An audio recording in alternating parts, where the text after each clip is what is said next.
2000 का नोट नहीं चलेगा। जितना नेता ब्लैक मनी, जितना बड़ा अधिकारी ब्लैक मनी। आपको डायरेक्ट वैल्यू होता है मनी के अंदर।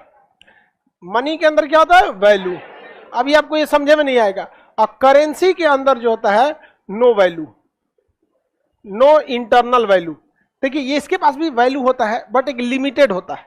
जब तक आपके पास है, इसकी लीगल है तब तक ये। जैसे सोना एक प्रकार का मनी है, उसको चाहे मोदी जी आए चाहे मनमोहन सिंह आए, सोना को बंद नहीं कर सकते। क्या कहेंगे? कल से मित्रों सोना नहीं चलेगा, मत चलाइए, धनतेरस में दौड़ेगा नहीं जाएंगे, धनतेरस आने वाला है, उसमें तो सोना खरीदना शुभ होता है। लेकिन जो नोट देख रहे हैं वो करेंसी है। 2000 का नोट कभी इनका मन करेगा बंद कर देंगे। कल से 2000 का नोट नहीं चलेगा, जा कहानी खत्म। बंद किए थे ना 2016 में 1000 और 500, पूरी करेंसी बंद कर दिए थे। तो मनी और करेंसी में अंतर समझ में आ गया। सोचो मनी कंट्रोल नहीं हो सकता है, मनी कंट्रोल नहीं होगा। जैसे चांदी के सिक्के, आप क्या मनी है, एक तरह का क्या है? मनी है। सोना एक प्रकार का क्या है? मनी है। लेकिन अगर बात करेंगे करेंसी की, तो करेंसी जो होता है ना, उसके पीछे कोई ना कोई लीगल मान्यता होती है। कोई एक व्यक्ति उसकी जिम्मेदारी लेता है, उसके बिहाफ पर निकलता है। जैसे नोट असली है या नकली, इसके लिए आरबीआई की जिम्मेदारी है। उसमें आरबीआई के गवर्नर का साइन रहता है कि अगर ये 500 रुपया का नोट है आपके पास, तो 500 के वैल्यू का हम आपको सामान खरीदने का वादा देते हैं। उसमें लिखा रहता है मैं धारक को 500 रुपये देने का वचन देता हूं। यानी वो कागज है, वो है क्या? कागज। और बस उसमें किसका साइन है? आरबीआई के गवर्नर का। तो कागजवा के बदौलत आपको क्या मिल जाता है? 500 का सामान। और जहां कहीं मोदी जी का दिमाग घूमा, कहा कि वाह कागजे हो लो, 500 का नोट अगर बंद हो गया करेंसी, तो क्या होगा? कहानी खत्म। कितने लोगों का 1000 और 500 का नोट बर्बाद हुआ। जो लोग टैक्स चोरी कर रहे थे उनका और भी ज्यादा हुआ, और मीडियम और लोअर वाले लोगों को ज्यादा दिक्कत नहीं हुआ, बस चेंज करने में प्रॉब्लम आया था। बाकी ऐसा नहीं था कि, हालांकि नोटबंदी उतना सफल नहीं रहा था, क्योंकि हमारे यहाँ तो हर चीज का जुगाड़ है। अगर किसी के पास 1 लाख ब्लैक मनी है, मैनेजर को बोलो कि 10,000 तुम ले लेना, हो गया। अब टैक्स देगा तो कितना परसेंट? 30%, और उसमें से सरचार्ज और शेष अलग। उससे अच्छा मैनेजर को दे दिया 10%, बचा ले गया कि नहीं बचा ले गया। तो समझिए ध्यान से, करेंसी कंट्रोल्ड होती है और मनी कंट्रोल नहीं होती है। लेकिन मनी की समस्या है कि मनी हर जगह, मनी सीमित होती है। जैसे सोना सीमित है, हीरा सीमित है, चांदी सीमित है। कहां कहां लेके घूमिएगा मनी को?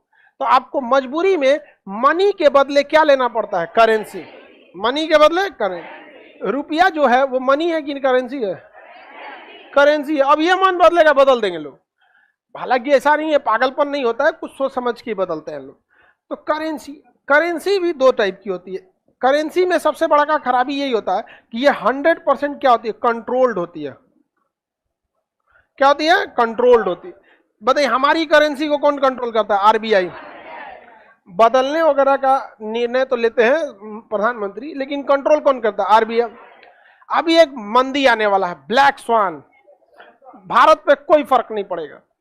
रीजन समझिए क्या, कि भारत की जो करेंसी है, भारत की करेंसी में 2 तरह के पैसा है। एक पैसा जो लोगों के अकाउंट में रखा हुआ है, जिस पर वो टैक्स देते हैं, जिस पर आरबीआई की नजर है, जिस पर वो रेपो रेट लगाता है, रिवर्स रेपो रेट लगाता है, ये सब लगाता है।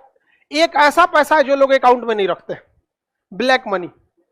समझ में आएगा कि नहीं? क्या जैसे ठेकेदारी में कमाएगा, मान के चलिए 10 लाख 20 लाख कमाया, और उसका जमीन लिखवा लेगा या कुछ ऐसा चीज में रखवा देगा यहाँ पे, तो वो आरबीआई को पता ही नहीं है। तो जितना पैसा आरबीआई को पता है ना, उस पर मंदी आने वाली है। आरबीआई को क्या पता कि उतने से ज्यादा लोगों के पास पैसा रखा हुआ है। आप में से कितने लोगों के घर इनकम टैक्स जाता होगा? बहुत कम लोग के पास। और क्या उसका आरबीआई को पता है? नहीं है। तो भारत के पास ब्लैक मनी इतना ज्यादा है, मार्केट में इतना ज्यादा फैला हुआ है कि ब्लैक मनी को समानांतर अर्थव्यवस्था कहते हैं। उसका एक अलग आरबीआई है जो पब्लिक के हाथ में रहता है। तो हमारे पास अगर 100% ईमानदारी का पैसा रहता, तो हम लोग किसके शिकार हो जाते हैं? ब्लैक स्वान नामक जो आ रहा है ब्लैक, ये मंदी। लेकिन हमारे पास ब्लैक मनी भी है और व्हाइट मनी भी है। जितना मंदी हेन तेन आता है, सब किस पे आता है? व्हाइट मनी पे। क्या भारत में ब्लैक मनी नहीं है? ब्लैक मनी नहीं है। जितना नेता ब्लैक मनी, जितना बड़ा अधिकारी ब्लैक मनी, आप बताओ वो अकाउंट में रखेगा तो टैक्स देना पड़ेगा, और टैक्स देगा तो ऑडिट में बताना पड़ेगा कि पैसा कहाँ से आया, फंस जाएगा, वो फंस जाता है कि नहीं हो जाता। तो पैसा कहाँ घूमते रहता है, मार्केट में, कुछ उनको दिया है कुछ उनको दिया है। यहाँ मंदी आओ आते रहो, यहाँ पे समानांतर अर्थव्यवस्था का काम करता है। वीडियो कैसा लगा? अगर अच्छा लगा तो चैनल को सब्सक्राइब कर ले, क्योंकि इस चैनल पर इसी तरह की वीडियो मिलते रहते हैं।